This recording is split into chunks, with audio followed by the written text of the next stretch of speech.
to ArchRivals Football, sponsored by Raz Energy and Steiner Sports. Here is your starting lineup.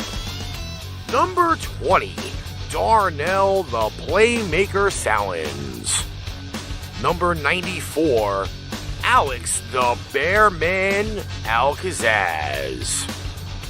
Number 69, Ricky the Prez Litwinkowich. And in tribute to our fallen colleague, ArchRivals Football, Ring of Honor member, Alex Fleming. This show is a Pain Train Pipe Bomb production.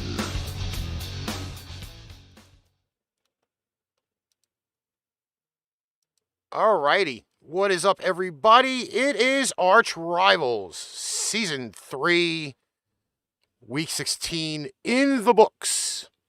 However, we unfortunately start off the show with some terrible news.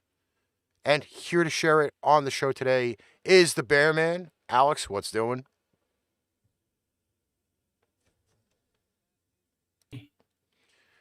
We also have Mr. Jonathan on the show. Jonathan, how you doing? Hey, how you guys doing, fellas? Sad news. I heard about it about 15 minutes ago, and I couldn't believe it. I was in stunned disbelief and learned the news. Well, it just so happens that we are talking currently about a god. The man of football knowledge, a man who never took a plane to travel to a game or a game site, a game broadcast. We unfortunately get to talk about the passing of NFL legend John Madden, who passed away Tuesday morning at the ripe old age of 85, 2 days after the John Madden documentary was released. And I got to tell you, I'm kind of really lost for a lot of words on this because not only was John Madden probably one of the best NFL head coaches of all time, he was probably one of the best broadcasters. And I mean, there's a laundry list of all of them, but probably one of the best broadcasters in NFL history. No doubt. Would you guys like to share any words before we throw up the lovely salute? I'm like you, Prez. I'm lost for words on this. I can't believe he's gone, and I can't even process the whole situation. You know, it's utterly sad. It's a tough day for football. You know, and I'm sure a lot of people like us in here kind of wrap their heads around this. I mean, I understand he lived a good life. He was 85 years old. But still, this is something you're never ready for. You're never prepared for that, especially when it's someone who had an influence on your childhood or someone that's legendary like John Madden. And you know, when you talk about, excuse me, John Madden. When you talk about John Madden, you think of football because he was football. I mean, he was football, and nobody loved football more than the coach. I mean, and one generation knows him as the Hall of Fame coach. It's a sad day for the NFL world and just for football in general. You know, we will never forget John Madden. We will always celebrate his legacy. We will always remember him for his great broadcasting, his announcing. I used to look forward to turning on Monday Night Football because I knew I was going to listen to John Madden, and I knew that he had a great knowledge for the game, and that he would, break it down better than anyone else. So I mean, it's a sad day for football, and this is a guy who has his own video game. Madden, the video game that bears his name. Um, it's just a sad story all the way around. Alex, would you like to add anything?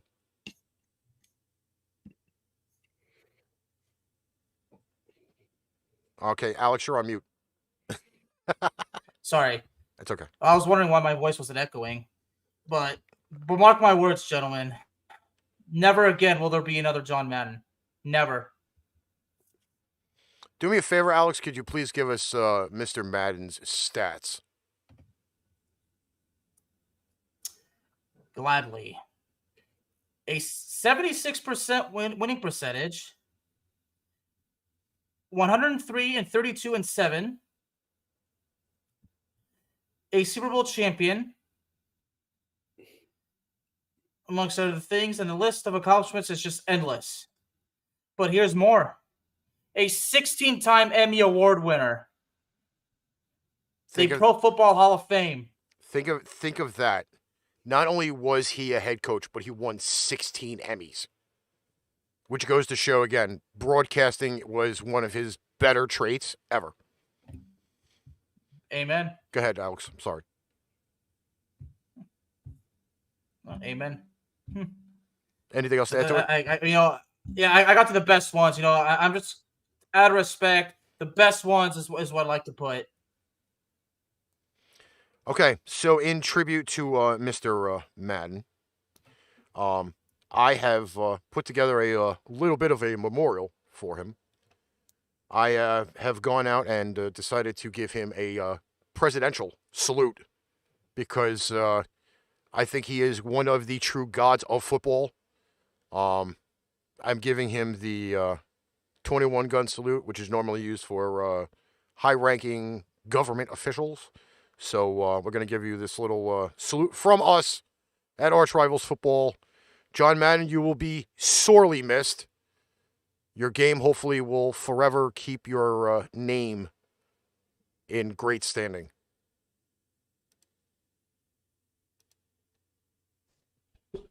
Honor guards, attain, hit, port, arms, half right, unlock, rifle, prepare to fire, ready, aim, fire, ready, aim, fire, ready, aim, fire. Okay, that had to be done.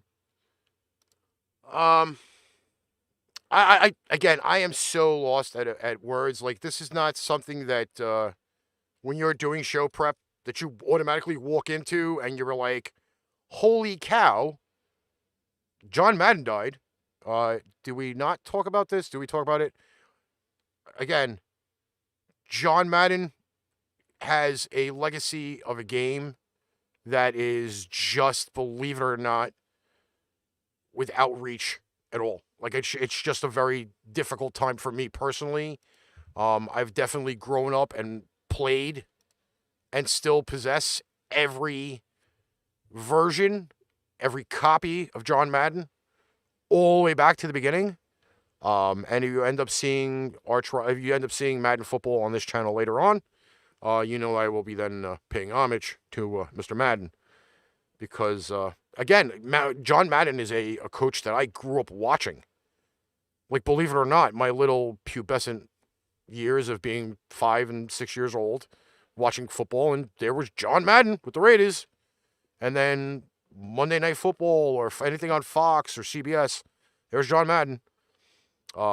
Any of the Thanksgiving Day games, the Madden turkey, the one that had like 8 legs on it one year, I think it was just completely insane. What year was that? I think it was one of the Thanksgiving days. It was the Cowboys. Aikman, Emmett, Irvin, and Johnston won the turkey honors. And there was a photo of Emmett walking around with 2 drumsticks in his hands. Must have been before I was born, or must have been when I was very little, because I'm too young to remember the Cowboys winning the Super Bowls, the Cowboys being very good. I'm too young. It was just It was just Thanksgiving was more special on Channel 5 when there was a Pat Summerall John Madden game. Like they were specific just for those days. Like Thanksgiving Day, you always looked for John Madden. You always looked for his crew cooking the turkey on the Madden bus, because John Madden was not one to fly. Like that was his shtick. He was not one of those ones that flew. He took a bus everywhere. He never did the Pro Bowl in Hawaii because there was no bus that went there. So that's exactly like the deal. Like Madden was just. You mentioned the Madden games. I mean, you remember when the Madden games first came out, Ricky? I think the first one was in 1989. Madden 09 was. Remember in Madden 09 how there was the video with him. It was the Madden test. And he would like welcome you to the 20th anniversary of Madden. And speaking of the Madden games, when I was first playing them, and every now and then, I'm not ashamed to admit that I utilized the Ask Madden option. And I did it because I was like, you know what? I might as well learn football. If I'm going to learn football in a video game, I might as well learn from the legend if I can do it. So I would say John Madden taught me the game of football. Well, John Madden will always be a legend for me. That's how I started to learn. And I still use the option. The man is football. I still use that option today. He is football. John Madden is football. Like Vince Lombardi, Tom Landry. John Madden is football. No question about it. He is football, and that game will always be around for many, many years to come. I mean, I grew up playing that game. From the days when Super Nintendo, the regular Nintendo. I mean, you played Madden. If you loved football, that was the game you played, Madden. So, I mean, it's just a lot of memories that I would carry on with me for the rest of my life, and it's a real shame that he's now gone, that he's no longer with us. John Madden prevented me from a childhood outside. I'm not even gonna lie when I tell you this, because as soon as I got a system that could go on the internet, I was there waxing that ass, playing Madden every day. There were times where I would get up, I'd eat breakfast, jump on Madden, eat lunch, jump back on Madden, eat dinner, jump back on Madden, go to bed, and next day repeat the same shit all over again. I must have played like 30, 40 games in a day. Like, that's how crazy John Madden always was for me. And that's probably why that, like, sometimes I know that the game should be better these days than it has been in the past. But graphically, it's just killing it. And I think that they, in this particular day and age, EA's really got to fix it, make it better. And I really do hope and pray that there's a real big Madden edition next year that gives them the tribute for his passing, because if they don't, they drop the ball. Speaking of EA, how the introduction of the game has EA Sports in the game? I always said as a kid, or I always even said as an adult, it should have been John Madden's voice saying that. I always thought it would have been cool if it was John Madden's voice saying EA Sports. In earlier versions, it was his voice. Then they got that whole EA robotic thing going on, and it just kind of killed it. Yeah, it was. I remember, I believe it was when I had Super Nintendo, when I used to have those games, the Madden games. See, I never had the Super Nintendo. That's why I wasn't aware of it. PlayStation was the best one. Sorry, guys. I'm making y'all feel old. I'm sorry. PlayStation was the best one at it. Yeah. So. Yeah. The N64 Madden NFL 99 was my first game. All right. So in other news, the global bastard has now retaken over the NFL. We now have Carson Wentz currently on the global bastard list. Bruce Arians is now added to the global bastard list. Mike Evans added to the global bastard list. Apparently the fucker doesn't want to go away. Then again, I got 15 phone calls this week alone. People are like, "Hey man, I'm not going to be around." I got the global fuckery, and that's how that went. So.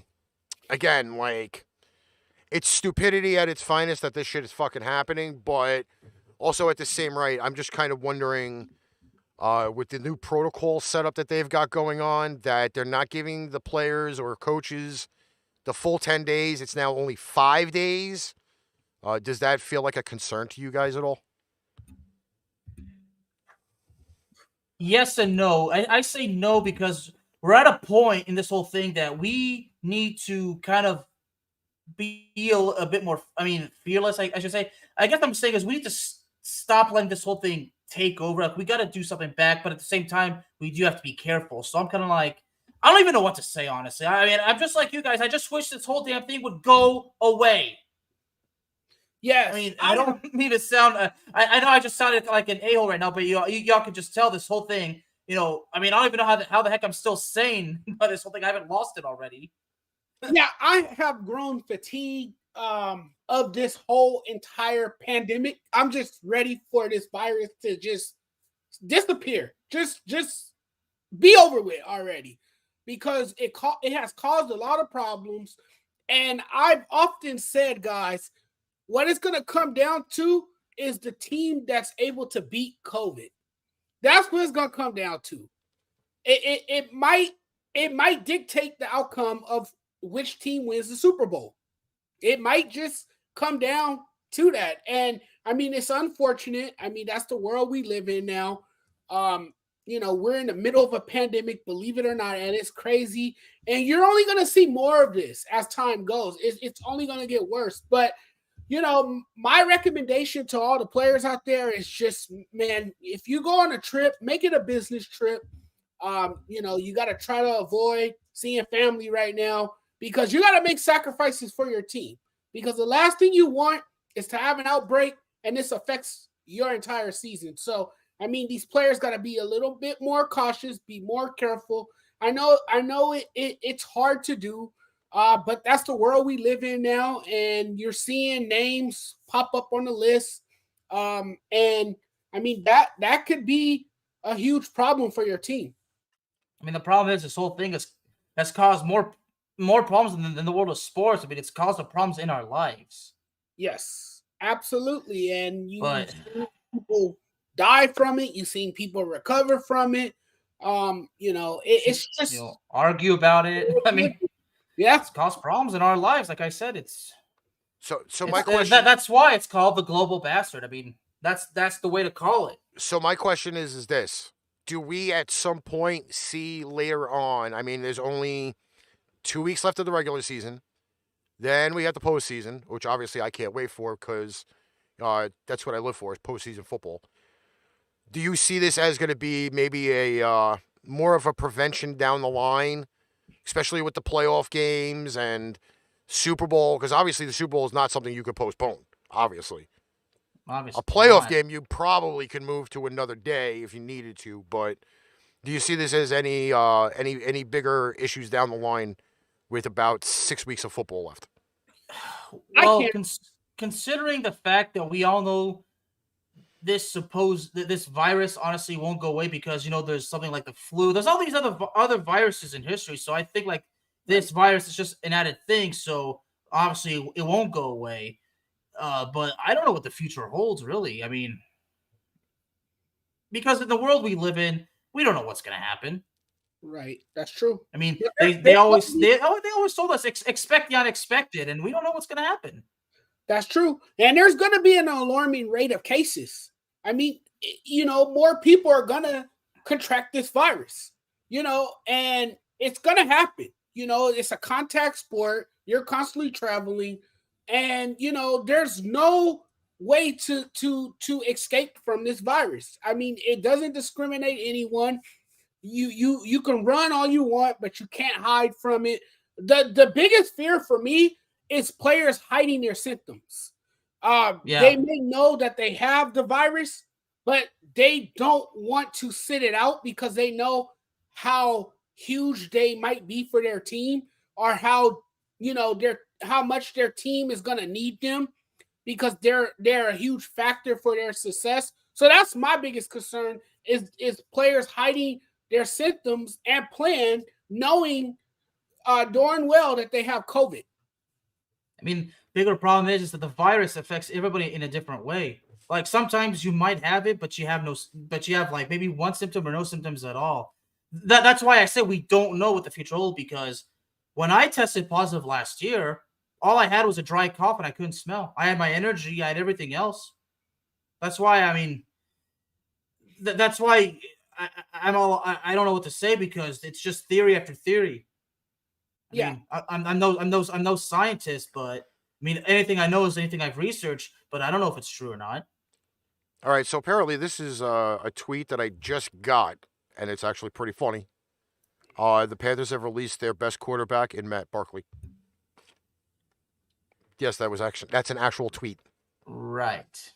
That the, like Dr. Evil said, right. Really? All right, let's get into some games here because Rest in peace, Mini-Me. I have to I'm going to have to drink my night away with my Diet Chocolate Soda. I mean, the news really, it was so blindsiding. I felt like I got punched in the face. I mean, in your case, Ricky, I mean, you probably feel like you got knocked down, you got beaten up and mugged. I almost feel like CM Punk wanting to punch MJF in his needle dick, but that's besides the point. Well, it's probably going to happen. All right, so we did have football on Saturday. We didn't have the show Saturday, so we're going to cover this now. We did have the Green Bay Packers hosting the Cleveland Browns. Final score 24 for Green Bay, Cleveland 22.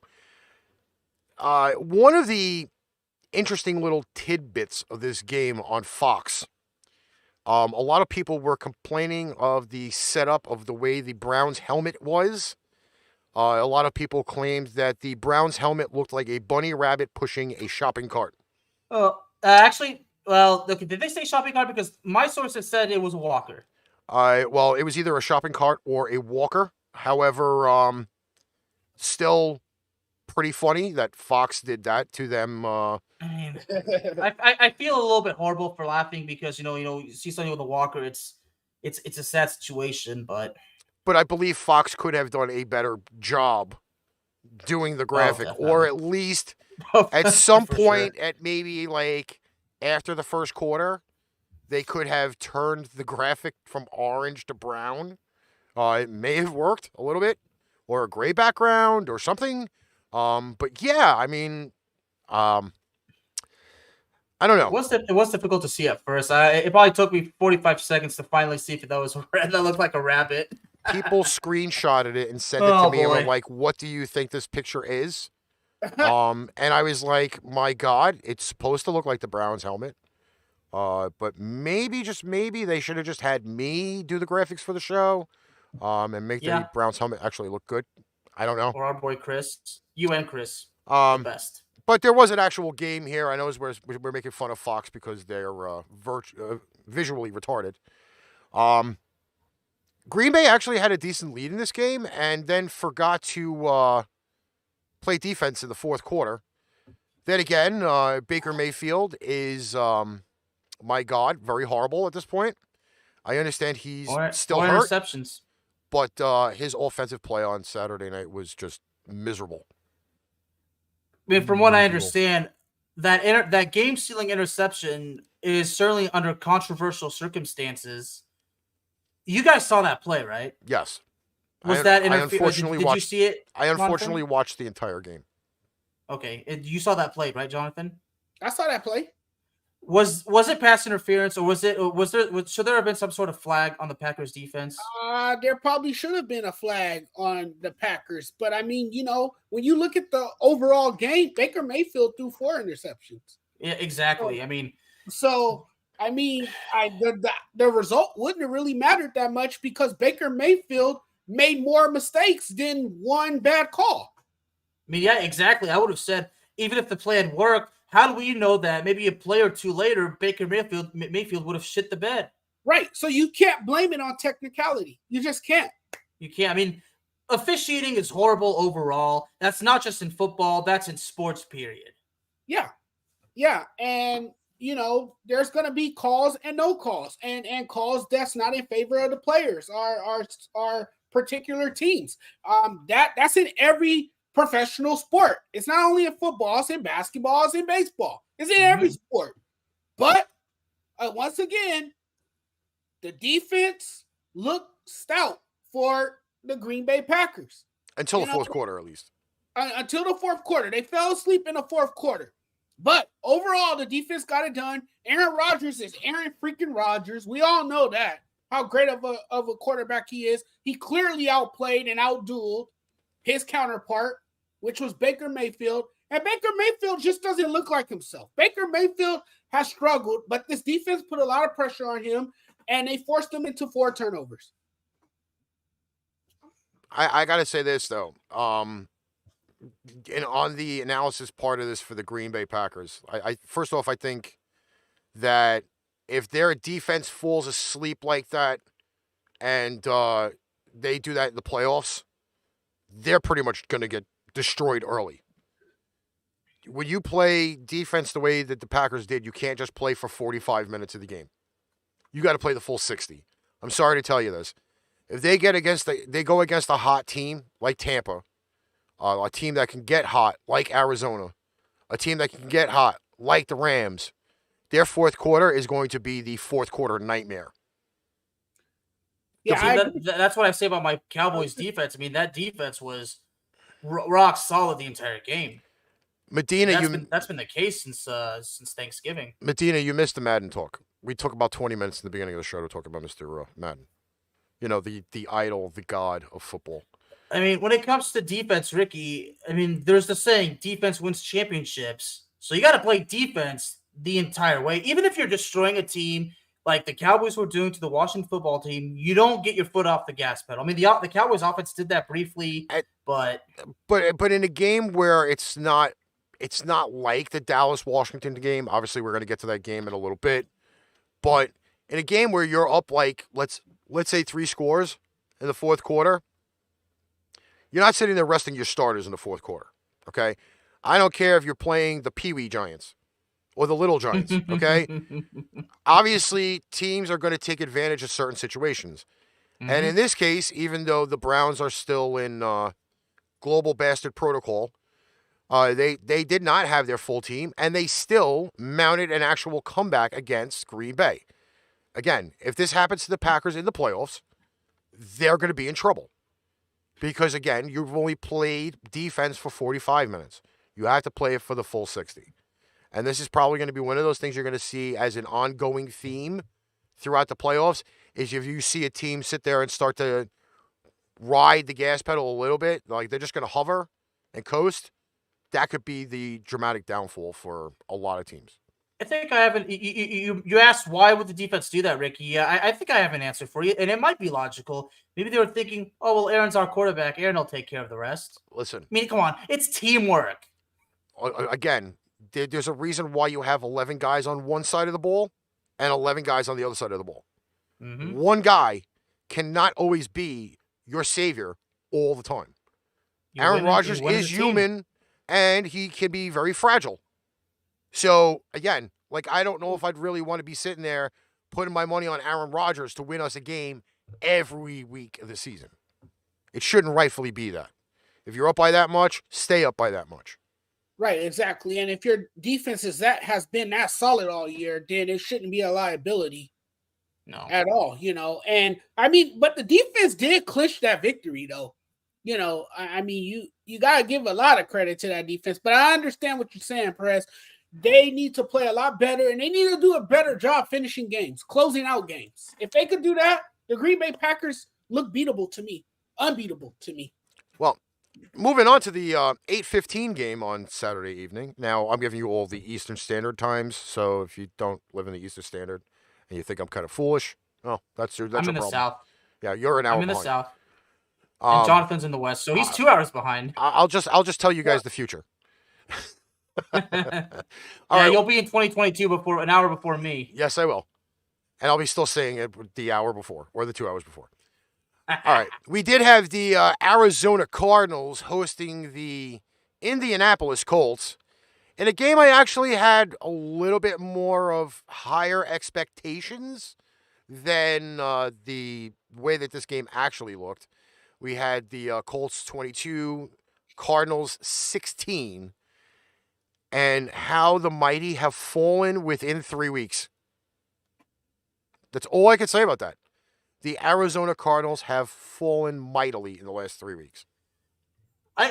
Because I'm familiar with Mr. Cliff Kingsbury, he has a history in his coaching career that he starts off strong and then his team falls on mediocrity the second half of the season. We saw that during his time at Texas Tech University.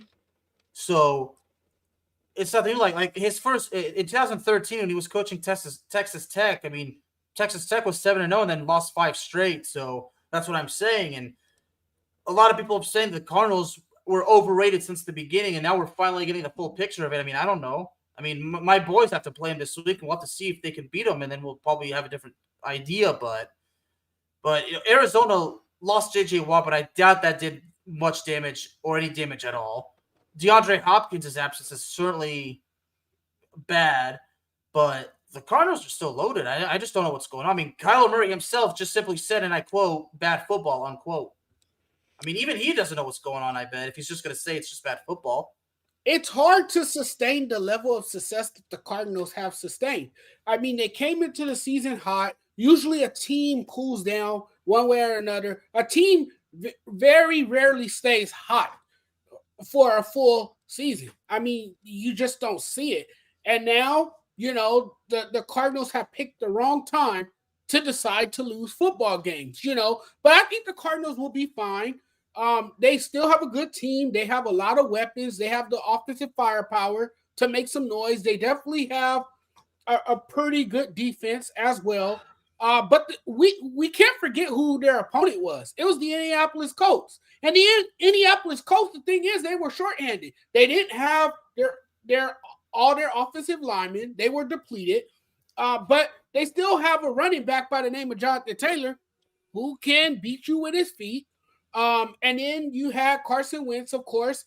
But then, they added another formula on Saturday, and that was true grit. I mean, this is a gritty team that likes to fight. And the Indianapolis Colts have done a good job this season putting up a fight. They're well coached. They have opportunistic defense, and they have a strong running game. Those three things are what you need to win playoff games. And that's why I have the Colts as my dark horse going into the playoffs. Frank Wright is a gutsy and an aggressive play caller. He has coached this team pretty well, has had this team prepared week in and week out.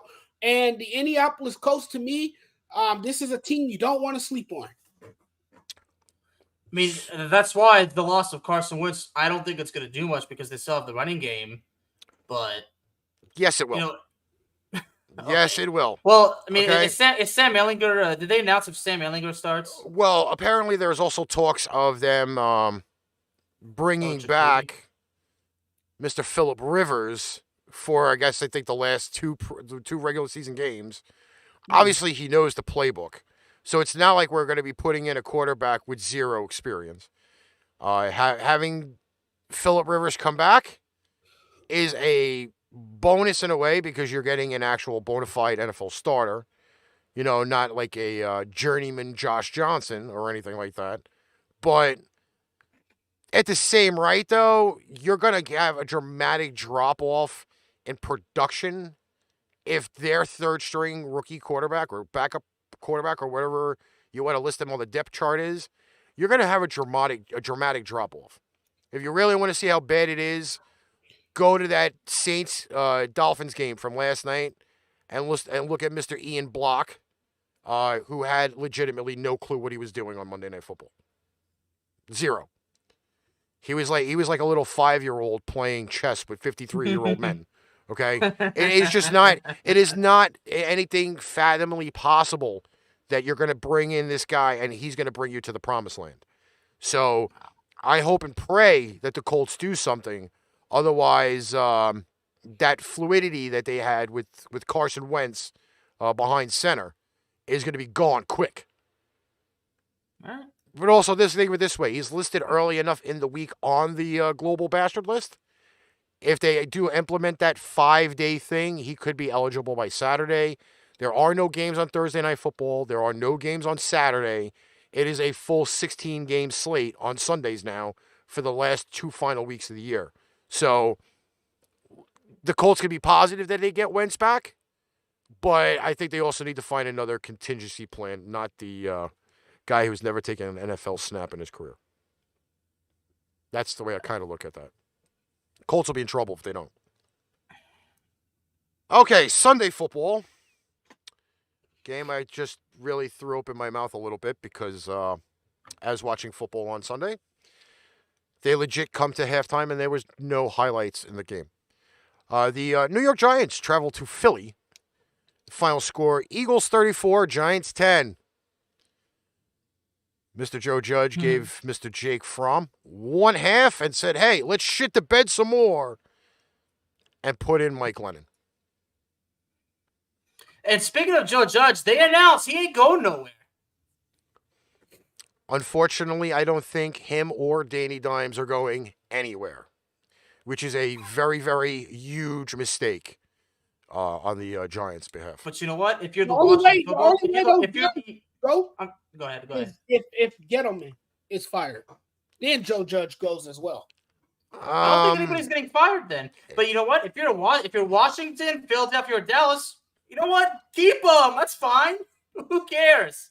Well, let's just kind of like look at it this way. All right. This division needs a jabroni, even though they're all jabronis. Either way, the Giants will be looking for their 4th offensive coordinator in 4 years. Which is bad. Obviously now, they put the blame on Jason Garrett, which again, if you don't have the players in the system, obviously the offense is not going to run. But that was kind of the Giants' scapegoat. Let's blame it on him because he's too happy clapping all the time. Leave the poor bastard alone, all right? He's happy that he has an NFL job. I mean, regardless of whether or not Gettleman is gone at the end of the season, Joe Judge has 1 year to turn it around.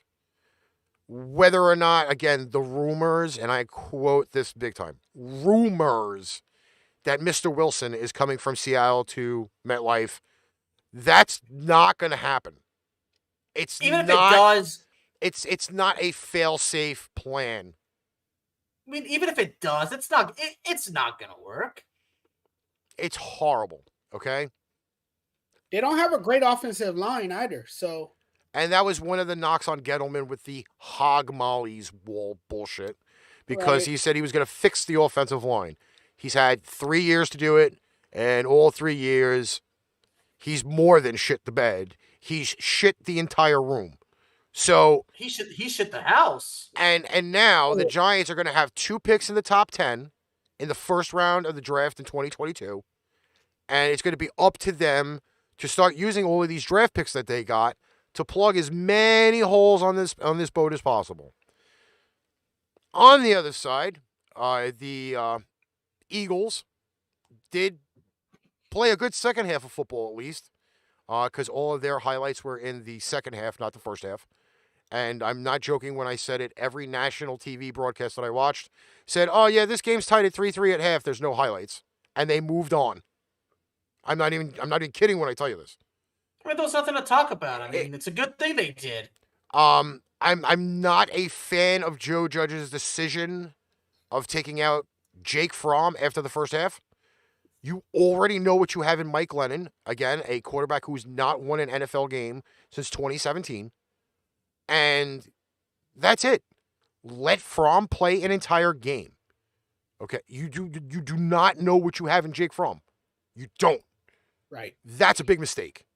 Okay? You already know you're not making the playoffs. Every game that you lose is going to get you a higher seed in the draft process. You definitely know this weekend when they play the Bears, you're going to want to tank against the Bears. Well, actually, you know what? Maybe you might want to try to win the game because the Bears may give you a better pick. But they have the Bears pick in the first round this year. So you automatically are going to get 2 top 10 picks. Maybe back-to-back for that matter. That might be amazing. I don't know. But I'll give it to Philly. They're on a run. They're on a playoff run. They did lose their running back to a broken hand. That could be an issue. But this Philly team is looking like the Baltimore team and the Giants teams of the past where you had guys like Kerry Collins and like they just didn't play well on their teams, but the defenses still carried them. Trent Dilfer, kind of the same thing. So that's kind of what Philly looks like. Got hurt? Miles Sanders, I believe, broke his hand. So is it safe to assume he's out for the season? He's out for this week. He could play with a cast on his hand, Okay. but he broke a bone in his hand. So they've already listed surgery him out for required? Sunday. No I'm surgery? assuming there's surgery if you broke a bone in Okay. your hand. Yeah. So that's how that That's looks. a huge loss. That's a tough loss for the Eagles.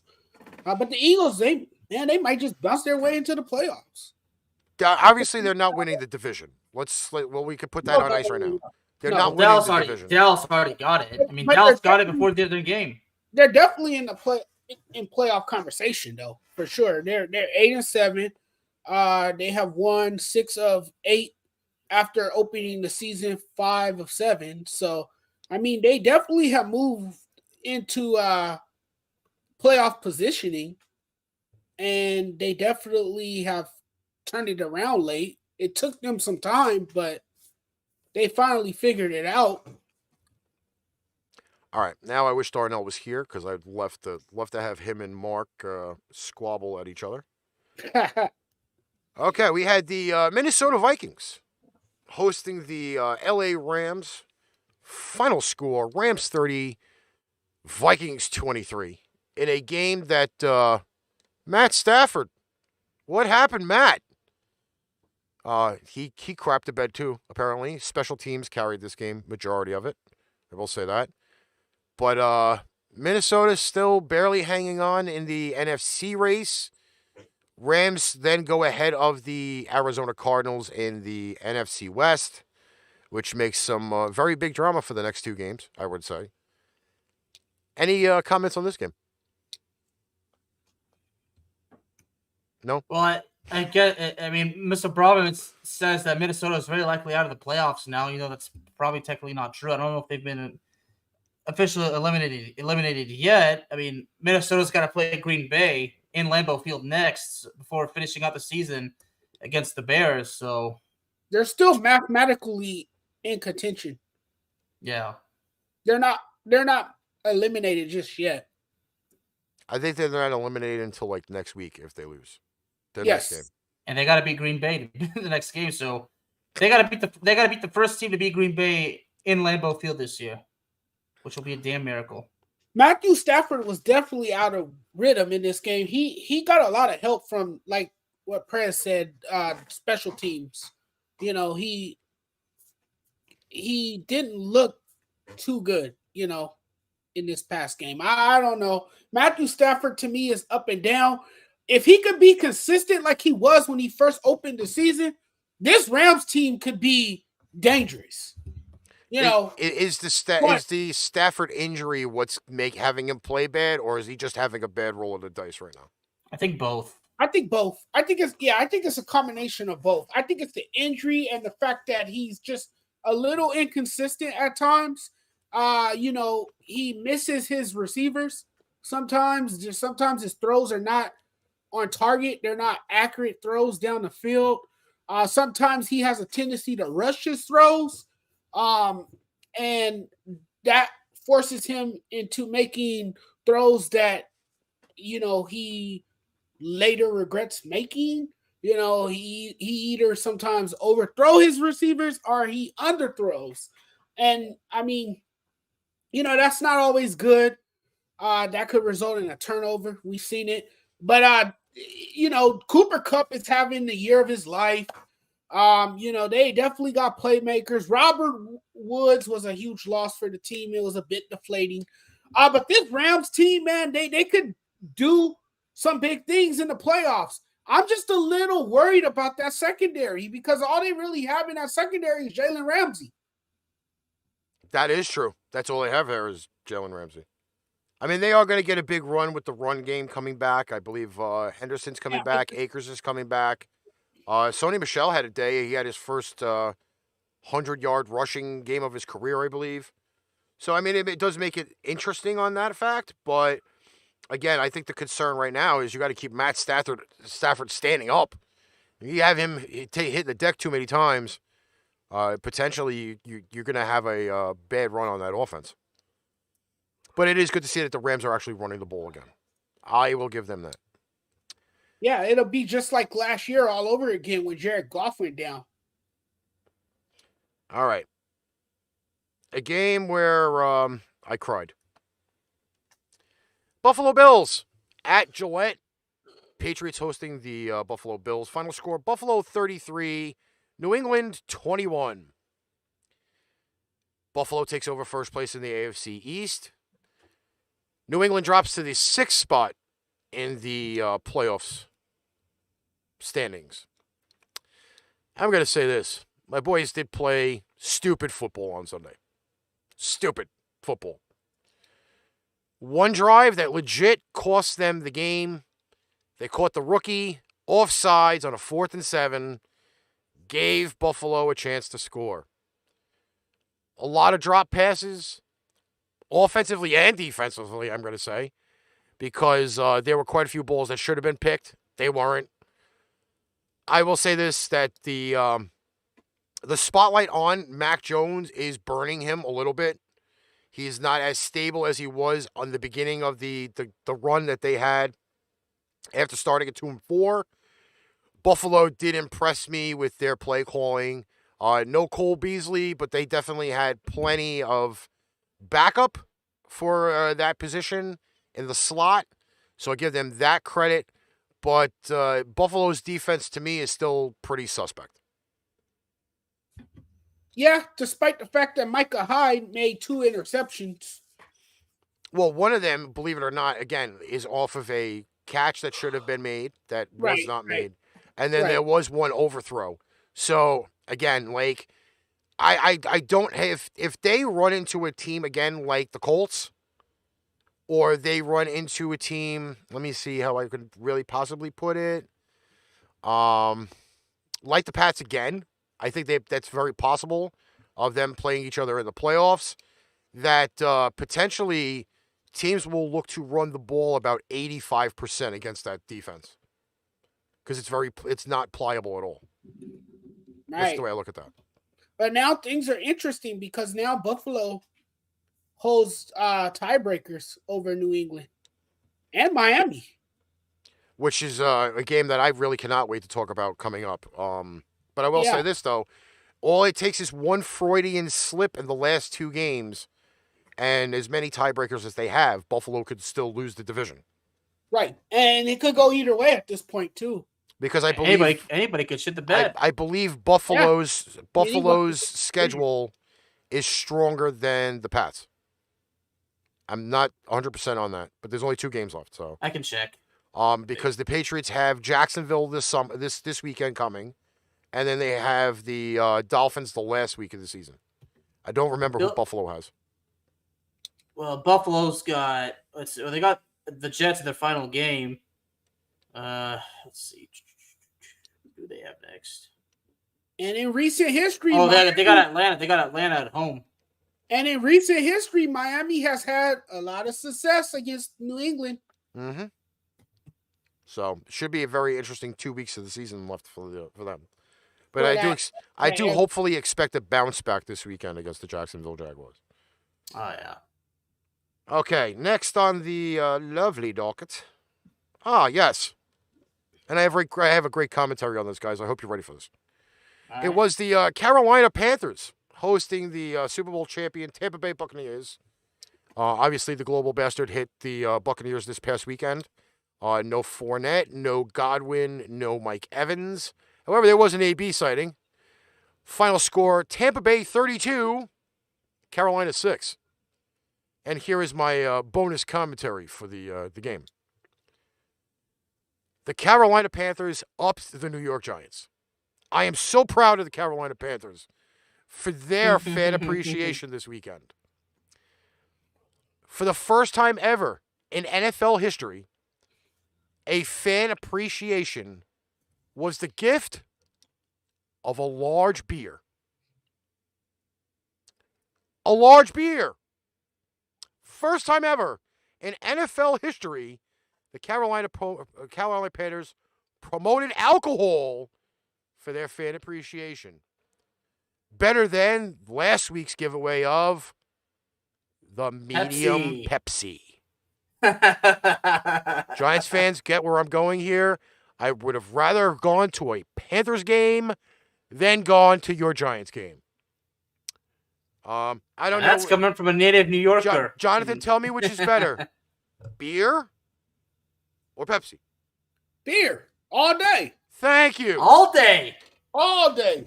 First NFL team ever to promote mean- alcohol on Fan Appreciation Day. I would have asked Ricky, is that a rhetorical question? Well, there are some people that don't drink. Yeah. They probably would prefer The Pepsi. the Pepsi, The Pepsi, but they In would a say, but if smaller it- cup. Yeah. okay, which is like 2 sips, because we do know how all vendors like to fill their cups up full of ice and then give you the drink of choice. That is a definite truth. I know this. I worked at Burger King. They taught me the exact same way. That's why I never order a drink with ice. I want the full amount of liquid in my cup, not half or a quarter. Cheap I bastards. mean, it's in a machine. It's cold already. That's all we need. Yes, it is. Give me some Tampa Bay stats, please. Oh, with my honor. Let's see. Well, Tom Brady, 18 for 30, 232 yards and a touchdown. And the starting running back, well, was it Ronald Jones who started? Or was it Keyshawn Vaughn? Well, Ronald Jones did start the game. Okay, but, he got more. He got more snaps. Mr. Vaughn, however, was the better back for the game. The better back. I mean, Antonio Brown was back. Had 10 catches for 101 yards. By the way, how many completions did Mr. Thomas Edward Brady have? 18. And how many targets out of did 30? Mr. AB? How many targets did Mr. AB have? It doesn't say. on 15. here. 15. 10 times Antonio Brown caught the ball out of 15 targets. The majority of his targets was AB. That is saying something. Oh, and I will give you this tidbit too. Jonathan, you got the secret ready? If you can, pick up Antonio Brown off the waiver wire. He's going to be huge this Sunday. AB is a bad man. I mean, we talk about his antics and what he has done on and off the field, but we cannot forget that he's one of the most productive wide receivers in the NFL, and he's still at the top of his game, and he's still one of the best to ever do it. So, I mean, hey, AB is obviously doing something right in Tampa Bay. I mean, Tom Brady seems to love him. He targets him. That's his go-to guy now, along with Rob Gronkowski. It's great to see, and this team is very well still in contention to do something in the playoffs this year. Yeah, do me a favor, Alex. Give me some Panthers stats, please, because I need to laugh at this after knowing the fact that all of the fans got drunk during the Carolina game. Well, tell me. Give me like just top of everything, because I know they're not great numbers. Noon started this game, right? Yes. Did he say I'm back on the bench? Yeah. Okay. 7 for 13, 61 yards and a pick until Mr. Sam Darnold finally came back. And I'll be honest, I actually completely forgot about Sam Darnold. I forgot that he was a member of the Panthers. They actually activated him before game time. Sorry, I can't help myself. Oh, guess what, Sam? We're gonna bench Cam, and you got to play the rest of the game. He's like, okay. Give me some Darnold numbers, please. 15 for 32, 190 yards, no picks, no touchdowns. Jonathan, who's staying on the bench next week, Cam or Darnold? Darnold. You think Darnold's still staying on the bench week 17? It's a tough call. Well, they play the Saints in New Orleans. Yeah. It's gonna be boring. Maybe you know what? Maybe you do stay with Darnold. I don't know at this point, because Matt Rule, I think, is going to be coaching for his job. I think he's way beyond that point. I think it might be a lost cause now. But you heard fire chants from the fans this weekend. Yeah, but it's not often that the team executives, especially the owner, listens to the fans. I mean, a lot of them don't. Yeah, I don't know what you're doing at this point if you're Matt Rule. I don't know if you play Sam Darnold. I don't know if you play Cam Newton, because either one of these quarterbacks are really going to do much for you. We all thought Matt Nagy would be fired, and that hasn't happened yet. He will. He will. Now, I have to ask about that analysis that he gave. That it took Jay-Z to get get to a certain point, like 7 years, does he really believe he can put himself in the same boat as Jay-Z? That's ridiculous. I mean, a football coach comparing himself to a rapper. Yeah, I mean, both jobs are brutal. I mean, people think rapping's a joke. Like, no, it's not. You don't just write poetry and then rap. No, you got to have the context. I mean, you risk a lot. But a rapper's not coaching an entire football team either. And sports is different from the music industry. Totally two different things. 2 different worlds, yeah. 2 different worlds. So no, that's a insane comparison to me. So while we're sitting here on the Tampa spot, the news came in earlier today that the Jacksonville Jaguars are rating the Tampa Bay Buccaneers coaching staff for their new head coach. And Cowboys. They requested to interview Kellen Moore and Dan Quinn. If you guys want my thoughts, if they want Kellen Moore, I don't care. But Dan Quinn stays put. But what is the Jonathan? What is the reach that you have on the Byron Leftwich, Todd Bowles acquisitions? Because those were the 2 names that were listed for the Tampa Bay Buccaneers as the head coaching search starts. Yeah, you know what? Byron Leftwich to Jacksonville, you're saying? Yes. I like that. I think he'll be a great hire. He used to play there. He's really done a good job as an assistant coach under Bruce Arians. I think he'll do great. I think he can relate to a young quarterback like Trevor Lawrence. Possibly go there, help with his development, kind of groom him. Help him grow and prosper. And I think it's actually a good hire. He can work with a young quarterback like Trevor Lawrence. I like that move, actually. Yes, because that was the news that came out earlier today that they had requested permission to talk to Byron Leftwich and Todd Bowles. I think it's a pretty smooth move if you're going to try to take a coordinator from a team in your state. It's, again, very interesting. Not like they're going to go to like Miami and do it. But the names of that list are pretty interesting.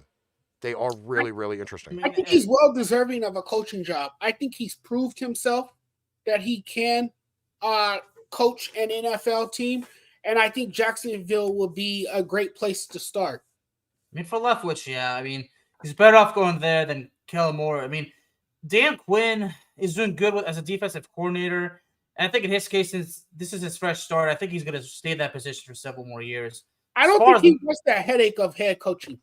I don't think he does. He's doing a good job with the Cowboys defense. I mean, compared to how horrible the defense was last year, now it is. I mean, this Cowboys defense is better than the one we saw a few years ago. I mean, this might be the best defense since God knows how long. I mean, I've never seen a Cowboys defense like this before. Have you? I mean, 4 straight games of them being like the way they are. I've never seen that.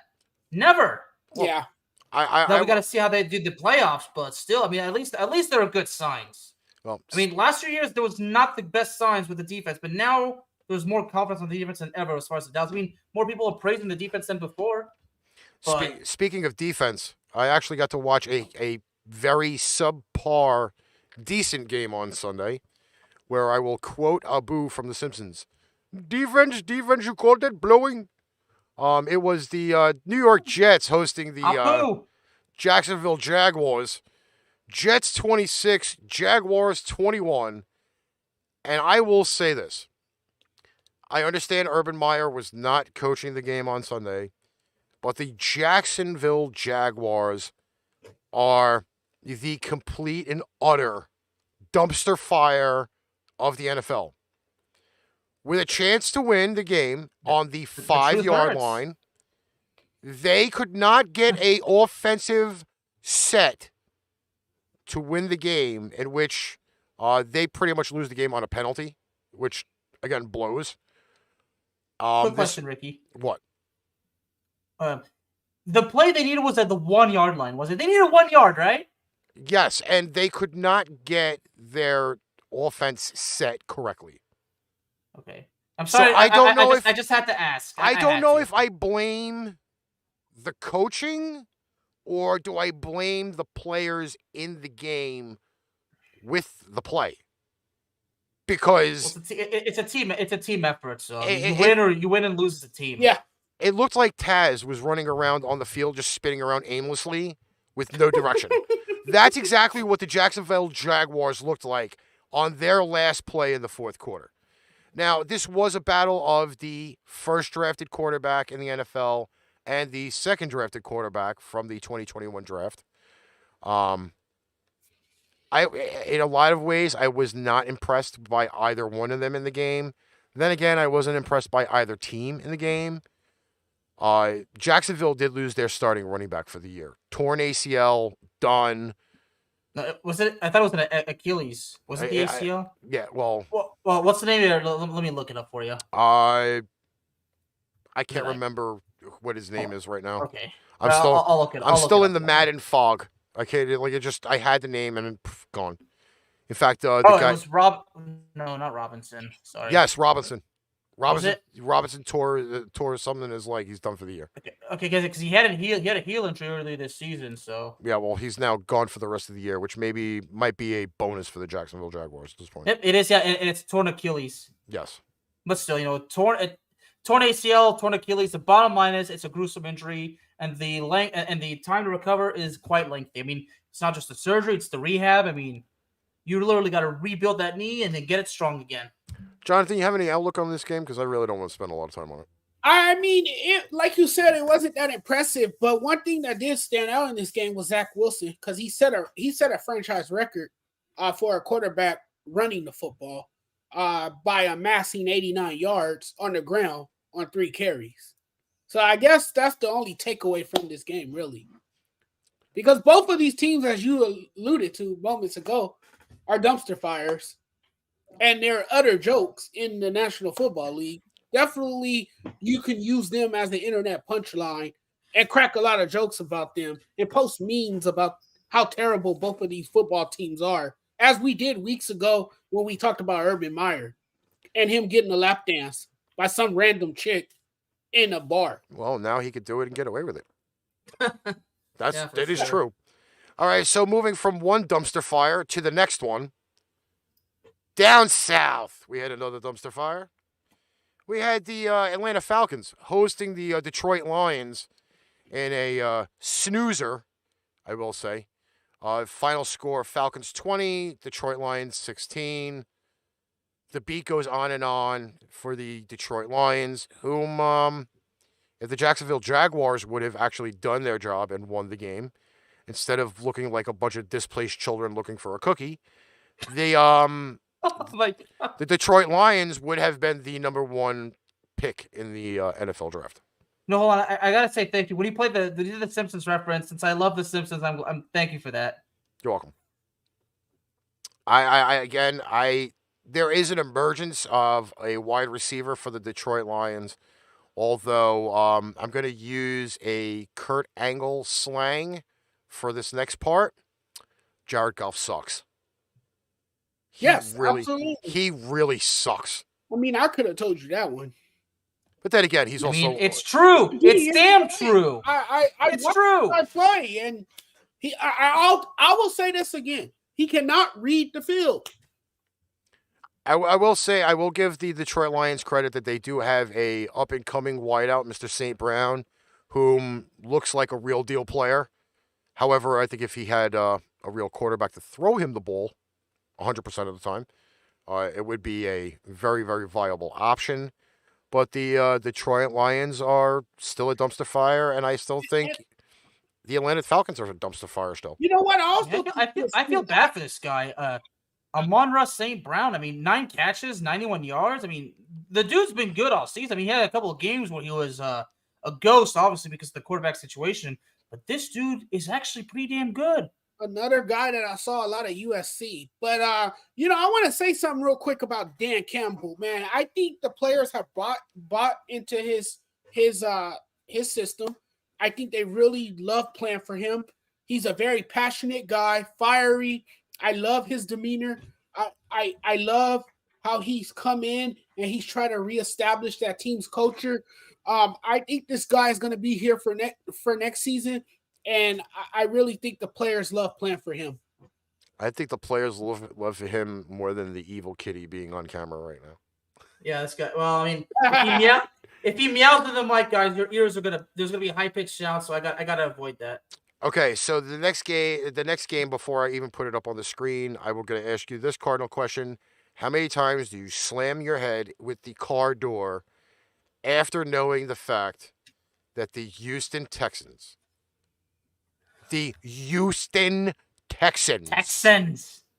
upset the LA Chargers on Sunday? Final score: Texans 41, Chargers 29.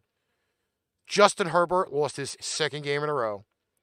Looked like he was back in Pee Wee football. Keenan Allen, not very many targets. Mike Williams out for the game.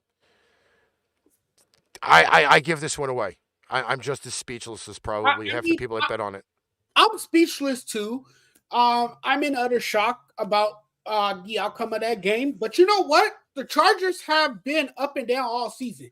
You know, the other day, I said that they're like a Six Flags roller coaster. They've been up and down. Yeah, and I like that. I like how you describe us that. There's been a lot of twists and turns, and this time, the roller coaster featured a loop, and you know now their season has really been turned upside down. You know, but I mean, Justin Herbert had a very subpar performance. Didn't look like himself. Had a few turnovers in the game that cost his team, that proved very costly for the Chargers. But this has been their problem all season. It's consistency. And so even though it's surprising that they lost to the Texans, at the same time, it's not that much of a surprise because we've been seeing this time and time again this season from the Chargers. They don't really know who they are. They don't really have an identity for themselves. I mean, when we say that, I'll ask ourselves, do they know if they're in LA or in San Diego? They'll probably say, we're in Southern Cal. Doesn't matter. Either way, I need some numbers, Alex. I know you're good on this one, okay? I got him. Give me, let me get Davis Mills stats. I'm not surprised you asked for Davis Mills first because the Texans scored 41 points. I think that's the most points they scored all season. Unless there's a game I forgot. It might be the most points that they've scored in more than 3 games this season, but it's beside probably. But Mr. Mills, 21 for 27, 254 yards, and 2 touchdowns and no picks. But I got you one better. Rex Burkhead, 22 carries, 149 yards, and 2 touchdowns. Which is very, very surprising because who was I screaming for all year for the Houston Texans? Mr. Burkhead. Why is he not playing? Why is he sitting on the bench?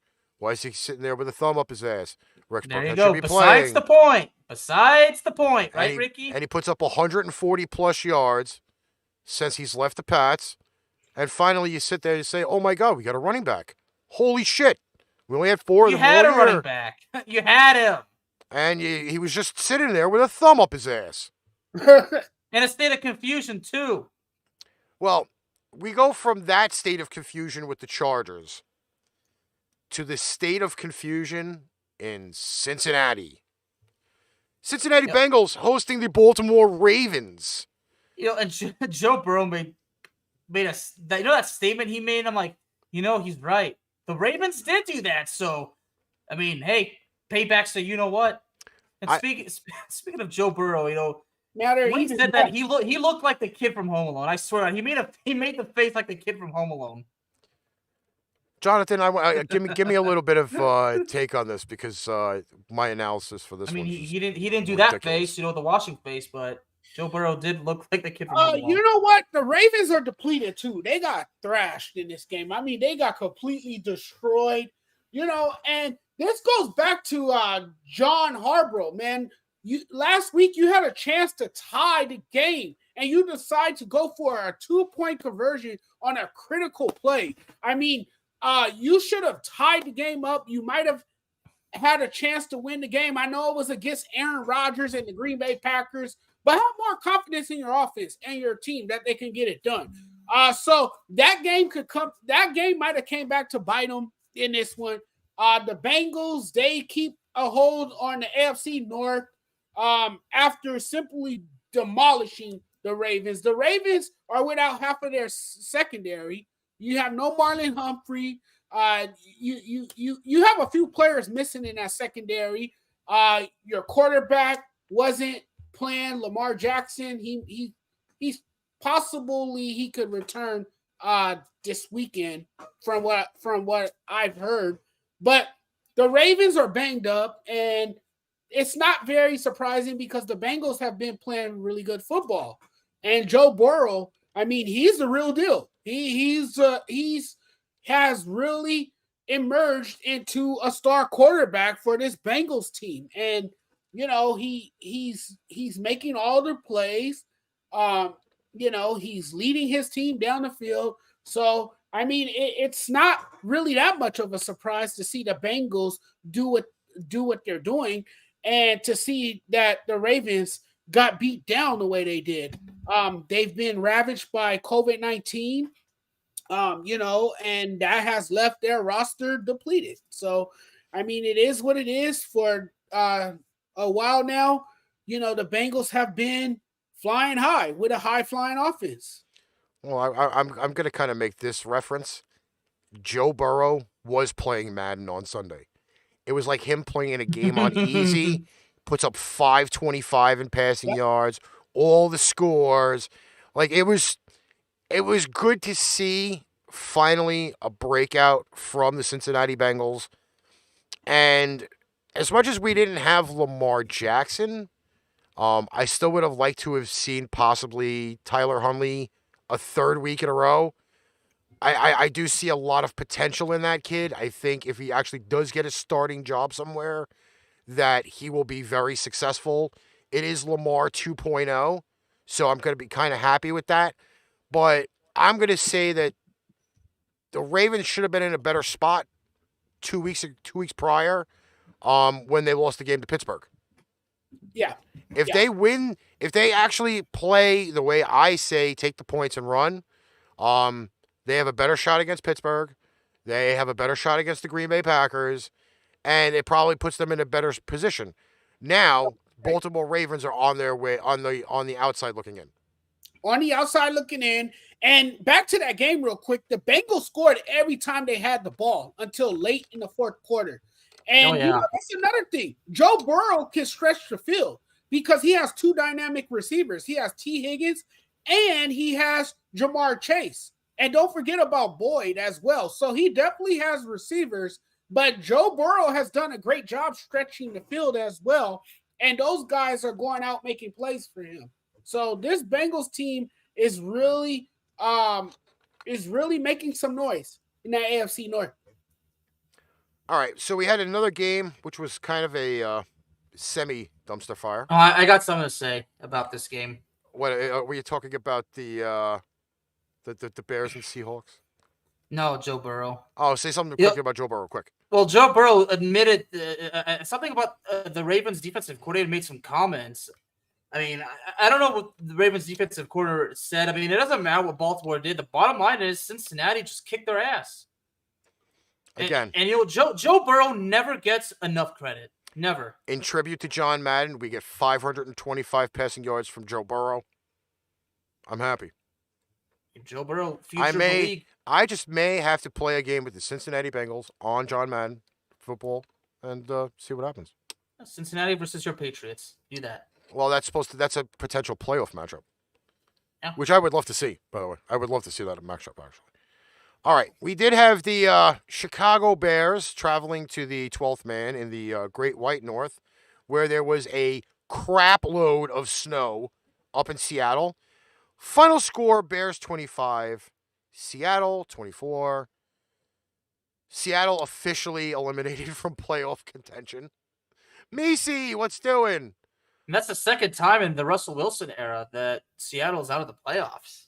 Or not going to the playoffs, I should say. I really have no words for this game whatsoever. The Seahawks embarrassed themselves at home in the snow. I just would have rather have been a snowplow in the stadium that day. That was an amazing sight. One of the things to say is that Nick Foles started for Chicago. You know what? And as much as everybody wants to hype up Justin Fields at a lot of points, he was hurt. Obviously, the Red Rifle, he was hurt. Give Nick Foles his due. He actually played a fairly decent game. Yeah, he did. Would you say this is the worst fourth quarter collapse all year long by No. any team? No. Because look, I mean, but the Seahawks, It was embarrassing, yeah, but worst, I'm not sure. They had a 24-14 lead. You know what? A 10-point lead like that, I can understand. But if you look at a lot of the games that the Ravens played earlier this year, the one against the Colts, I believe, they were down by multiple scores in that game. They came back. Like the Ravens were the comeback kids at the beginning of the year. I think the Russell Wilson and the Pete Carroll era is officially over in Seattle. I think Pete Carroll retires, and I think Russell Wilson goes to another team. I possibly think a little bit different on that. I think Carroll goes, but Wilson stays. Because you think they'll build a wall around him because he's unhappy because of the offensive line. Again, it depends on the coach and the GM. If you could bring a GM in, right? And this is almost in the fantasy football state of mind, okay? You have locked picks that you have on your team, okay? Russell Wilson, DK Metcalf, Tyler Lockett. If you can get your running backs healthy again, you've already got viable pieces there. You're just missing the trenches. If you can get me two or three linemen, right? And put them there, you can make Russell Wilson happy. The problem that's always been there since they decided to dismantle, destroy, conquer, whatever, okay, was that defense. They dismantled the Legion of Boom, piece by piece by piece by piece, till it became Bobby Wagner, and that's it. He is the last viable piece of the Legion of Boom. That defense hasn't been good in 4 seasons. Russell Wilson's had to make that team work. He's tired of working now. Get me some players. That team didn't do it this year. You got to obviously break up the hierarchy and bring in better pieces. You already have a core there. You just got to add in the winning pieces. And that's the problem with the Seattle Seahawks right now. Carroll's system may be torched. Who knows? Yeah, that rah-rah style is not working anymore. But again, like it's the fact of it being that, you've already got a lot of pieces in place. You just got to add in. And it's kind of stupid to say, but the Giants were like that too. The Giants had a lot of good pieces to start the season. Granted, they all got hurt, but there was no guys in the trenches. And that's always been a problem for a lot of teams. Oh, yeah, especially mine. I don't even want to talk about that. I don't even want to talk about that. That's probably one of the best offensive lines I've seen in football for the longest time. Yeah, okay. There have been problems this year. I did not load it, but we did have a decently viable game that decided pretty much the standings for the AFC. We did have the Kansas City Chiefs. Can you smell what they're cooking? Hosting the Pittsburgh Steelers, my bad. Well, the way they played, I think you were good. I think you're good on this one. Kansas City 36, Pittsburgh 10. Come on. The way they played, the way you say Pittsburgh, you can't be wrong. The Kansas City Chiefs had a 30-0 lead. I turned the game off. As much as I had stake in the game for my fantasy playoffs, I turned the game off. The utter ridiculousness of the Pittsburgh Steelers showing up as a high school team compared to an actual NFL team. I could definitely see the reason why Big Ben is done after this year. Homeboy is taking a beating. He is taking the proverbial beating. Jonathan? He really is. And I mean, I really feel sorry for Mike Tomlin because he's been there for 14 seasons now, and he's never had a losing season.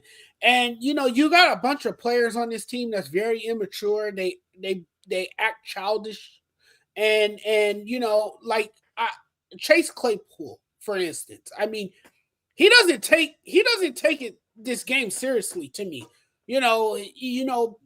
It seems like TikTok dancing is more important than preparing for a football game each week. So this team is a dumpster fire. This team needs a new direction. I mean, I'm not really sure what the Steelers need, but you can't place all the blame on Mike Tomlin because he's only had one bad season, and it happens to come with this team. Ben Roethlisberger has finally admitted that it's time to retire, that it's time to hang up the cleats finally. Wait, he did? He did say that? Yeah. But now here's the thing. Now the Steelers have to look for a new quarterback. The defense is not that good. I remember when the Steelers had one of the more legit defenses in the league. I mean, this used to be a dominant defense. They used to be called Blitzburg, and people used to be scared to face this Steelers team. I mean, that's how good they were. You talk about all the defensive players they had over the years, the James Harrisons, the Troy Palomalus, the Joey Porters, the list goes on. And now you see that this team is the laughingstock of the NFL, that these players out there don't take this game as seriously. I mean, it's just sad to see that it has really come crumbling down for the Pittsburgh Steelers. And I, like Prez, I turned the game off on Sunday because it was no contest. It simply was just a utter blowout. And the Chiefs, handed the Steelers a lopsided defeat, and it was ugly. Just as ugly as this next game that we're going to talk about. We got a lot of segues tonight, which is good. I like that. Segues are good. The Las Vegas Raiders hosting the Denver Broncos. I don't know any of the names of the major highways, but this was a major train wreck in the middle of the season. City of Sin. Yes, the city of sin with the train wreck in the middle of it. The final score, Raiders 17, Denver 13. These two teams are floundering. And I can say floundering only for the fact being is they're hovering around 500. I don't see either one of these teams making the playoffs. Did I have a lot of faith in either one of these teams going to the game? Absolutely not.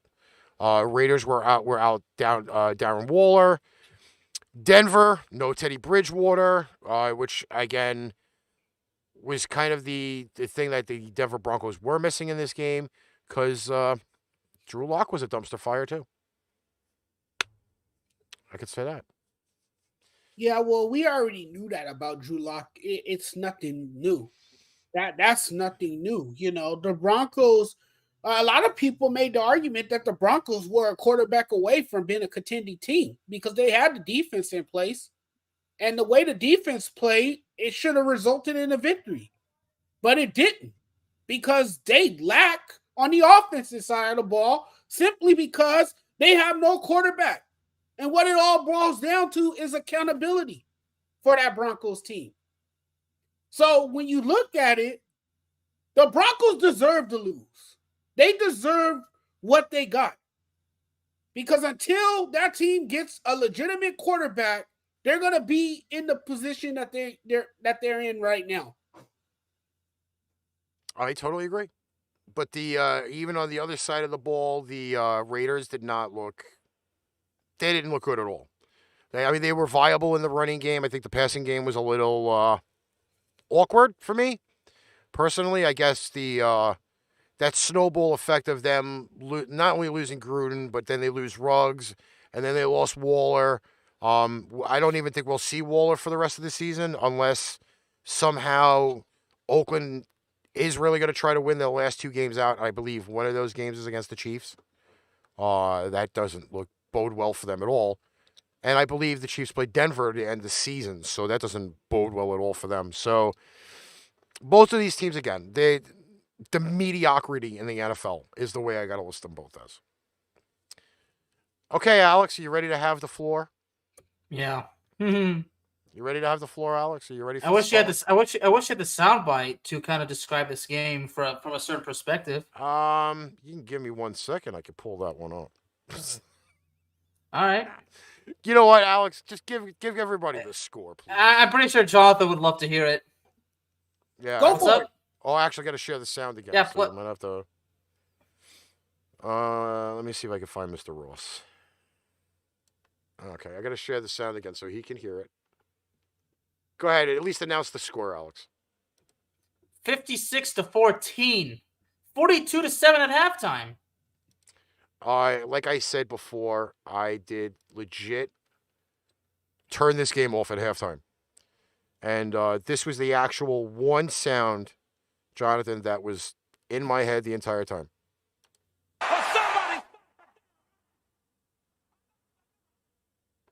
Exactly. Enough is enough. The Cowboys said, "Oh, I don't think so. This is our house. We decide when it's enough." But I mean, I actually, unfortunately, I didn't preview the game because it was the holidays. But I never would have expected the game to go like this. I had doubt if I would have previewed it, I would have said Dallas wins 31-21. I was like, this is an NFC East game. This is a rivalry that goes back a long time. Washington is not just going to go away. But it happened. I mean, the offense finally snapped out of it for once. I mean, the play calling was actually a whole lot better. I didn't have to bury my quarterback. I didn't have to go on a tirade about the offensive coordinator. Defense did its job like they have the last few weeks. The defense was fine, but this team was fully balanced. The special teams, the offense, the defense. I mean, a couple of facts from this game. I mean, Prescott is the first quarterback to throw a touchdown to a running back, tight end, receiver, and an offensive line in a regular season game. Because let's not forget, Kurt Warner did that once in a playoff game. And check this out. A first time in Cowboys history where both an offensive line and a defensive line scored a touchdown because DeMarcus Lawrence had the pick six. I mean, this game, if you're a Cowboys fan, you're just sitting there, like that. You're loving it. I mean, How the mighty have fallen the WFT, or like I call them, the WTF. Really did kind of shock me because I did think that they were playing pretty good football for the last few weeks. And then they walk into this game and just get legitimately smoked like a bad cigar in the middle of Tijuana. well, I'm not even let me saying ask- Cuba, I'm saying Tijuana. Let me ask you, gentlemen, this. A few weeks ago, what did those Washington football team fans say? What did they say they wanted? They wanted the Cowboys. Mm-hmm. They did. Well, they got what they wanted. Yep. Be careful what you wish for because Amen. Cowboys, man. I mean, did Washington really try to insult them by bringing their own heated benches?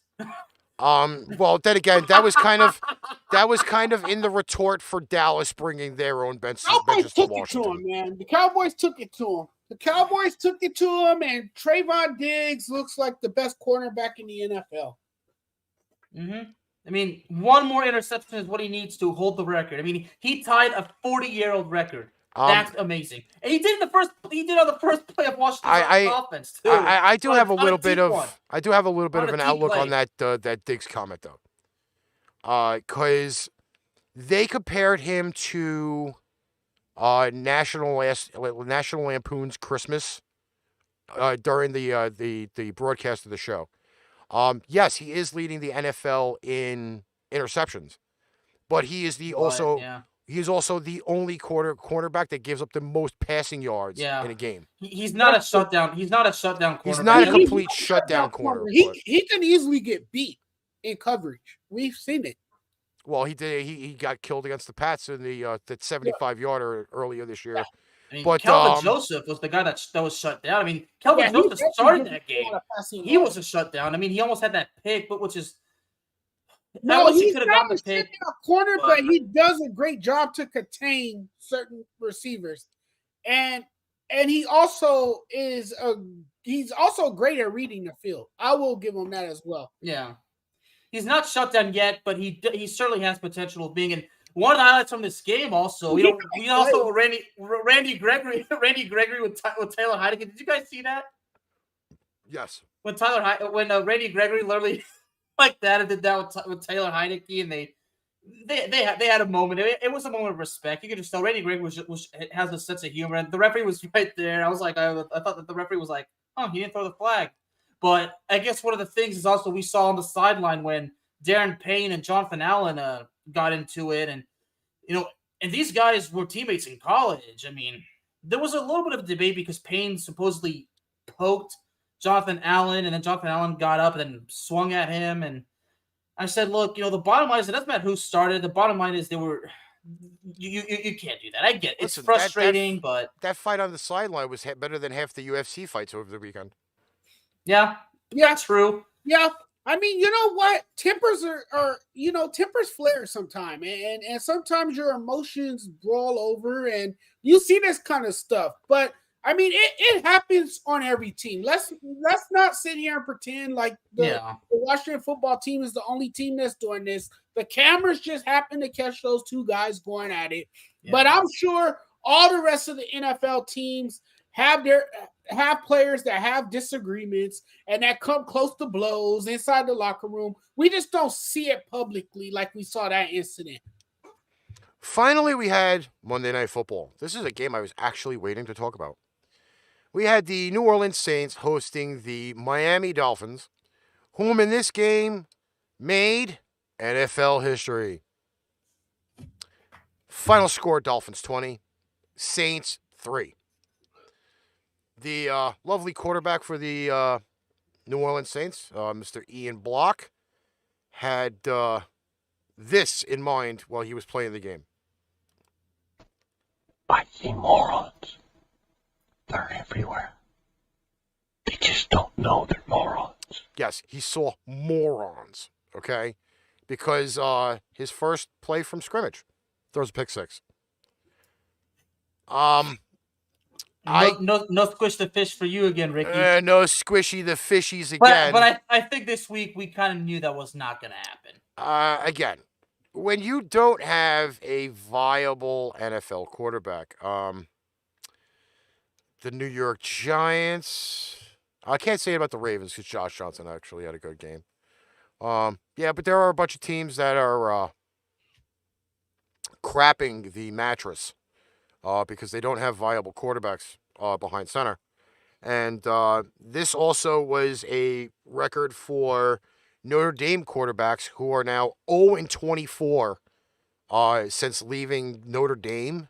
That was a pretty impressive stat because Ian Block is a former Notre Dame Irish. The Dolphins have creative NFL history to go 1-7 the first 8 games, and then win 7 in a row. Yeah. So I was pretty impressed with this. And one of the viable things about this game is Tua is fairly good in this. And because of Mr. Waddle, our fearless co-host, Mr. Playmaker, was eliminated from the ESPN playoffs. You know what? I think what it is with the Dolphins is that why they don't get a lot of attention, which they haven't, is because they don't really have a star. Devontae Parker, he's decent. He's a decent receiver. You have Waddle, who's starting to come into his own. But you still don't have that legitimate star that puts fear in other teams. And I think that's where the Dolphins lack. And that's why a lot of people are not talking about the Dolphins, because what they've done is pretty impressive. To start the season 1-7, and then you all of a sudden you win 7 in a row. That says a lot about your team. That says that your team has a lot of fight, that your team has a lot of heart, that your team is poised in the moment. And a lot of that credit goes to Brian Flores, because, this team is gritty, and this team never gave up. They kept fighting, and look where they are now. They have a chance to make the playoffs, which is is pretty incredible for what this team has been through. And the defense has stood tall during this stretch. The defense has been the difference for the Dolphins. I mean, this is a team that was on murder's row, and somehow, some way, they have launched themselves into prime contention. So that pretty much covers the Week 16 games in the NFL. There is no Thursday night football this week. I'm actually very shocked about this. With 2 weeks left in the season, no Thursday night football, no Monday night football. There's no football the rest of the year. Literally. Yeah, that is pretty much it. The next football game is going to be in 2022. Well, actually, that's not true. We do have college coming up. Okay, well, there's no NFL football. No NFL football, unless we're playing Madden. Okay, well. Right. And I'll be doing that a lot this week. And believe it or not, this is actually our second to actually, no, this is our last. Well, I don't know. It may be our last one for the year, unless we do one Friday. I don't know. Friday or Saturday. I'm not sure which one we're doing. Jonathan, it was a pleasure and an honor to have you back on the show again. Always a pleasure. Give everybody your social media, where they could find you, shows, etc. Sure thing. So, guys, you guys can find me on Instagram, SportsJudge85. You guys can also find me on Twitter. I'm not very active there. I don't post much there. I don't tweet a lot. So, but you guys can still find me there. So Twitter, SportsJudge85. Where you guys might want to follow me and pay close attention is to my Sports Judge fan page on Facebook. It's always lively. I'm always posting sports memes. I also post current content, my commentary there, so you guys can check that out too. And I am a co-host for a show called Just Say the Truth. It's powered by the ASAP Sports Network. If you guys haven't heard of the ASAP Sports Network, check us out on Instagram. Check us out on Facebook. Check us out just about on every social media platform there is. You guys can check us out on YouTube. And I also just launched a new show with my good friend Jake Book. That's also part of the ASAP Network. It's every Sunday night. It's called Take Two with Jonathan and Jake. So you guys can follow me there and keep up with the latest and current content that I share and post up. Bearman, final words. Nothing. Nothing? Nothing. Not for the rest of the year. Okay. So I get to give my granule speech now? Okay. Tomorrow, Pipe Bomb Radio at 4 or 4:30 p.m. Eastern Standard Time on the Spreaker channel. If you do not know where that is, go to Spreaker.com. Search Pipe Bomb Radio NYC. We will have some good music and commentary for you tomorrow. Thursday evening, 7:30 or 8 o'clock p.m. Eastern Standard Time. Patriot Pipe Bomb, final episode for the year of 2021. Wow, it's going to be almost 5 years worth of Patriot Pipe Bomb. My God. Full cast, everybody's invited. Maybe we'll have a little bit of a mini drinking celebration. I don't know yet. I'm not sure how that's going to work. Then we have Flashback Fridays and possibly more ArchRivals football on Friday, to be determined on the ArchRivals. But we do have Flashback Fridays at 4 p.m. Eastern Standard Time. Let's get a little frisky and go on a little bit earlier. It is New Year's, for Christ's sakes. And then that'll be pretty much it, the rest of the schedule for 2021. However, if you do not get a chance to say hello to us or say anything, please have a great holiday. Don't drink and drive. Don't be stupid. Be safe. Show sponsored by Super Draft Pro and Super Draft Sportsbook. I am the Prez. That is the Bearman. We got Jonathan on the show. We will catch you guys later. Hey, did you like that show? Like, share, follow, subscribe.